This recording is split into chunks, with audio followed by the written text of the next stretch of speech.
বিসমিল্লাহির রহমানির রহিম। আসসালামু আলাইকুম প্রিয় কৃষক ভাইরা, আপনারা যে জাতটি দেখতেছেন এটা হচ্ছে বিরি ধান 114। দেখেন সারিবদ্ধভাবে রোপণ করা হয়েছে। 2-3 পাইপ বাদে বাদে একটি করে 12 ইঞ্চি ফাঁকা রাখা হয়েছে, যাতে করে পোকামাকড় আক্রমণ কম হয়। আমার চারার বয়স আজকে 18 দিন। আমার অধিকাংশ সার দেওয়া শেষ, আর যদি অল্প পরিমাণ লাগে তাহলে পরে দিব। আজকে আমরা যে সার দিয়ে দেবো সেটা আপনাদের সামনে শেয়ার করব। প্রতি 33 শতকে আজকে আমার 10 কেজি ইউরিয়া এবং 10 কেজি পটাশ সার দিচ্ছি, সাথে সিলিটেড জিঙ্ক এবং 55 ইসির একটি কীটনাশক।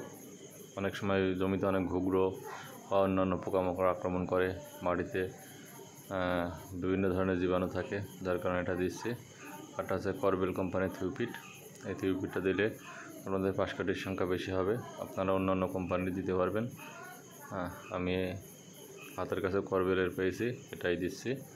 আর একটা জিনিস দিচ্ছি এর সাথে, সেটাতে আপনার 4-5 রকমের মেডিসিন আছে। সেটা হলো মাইক্রো। এটা একটা নর্মাল কোম্পানি, আমি আগে কখনো দিই নাই। এখানে আপনার 5-6 রকম, এতে পটাশিয়াম আছে, ম্যাগনেসিয়াম আছে, সালফার আছে, বোরন আছে, সবগুলোই আছে। এই দেখেন, তাই এটা আপনারা দিতে পারেন।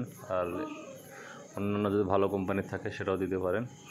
এই দেখেন, এগুলো সব একসাথে মিশিয়ে জমিতে ছিটিয়ে দেবেন, তাহলে আপনাদের পাশকাঠির সংখ্যা বেশি হবে।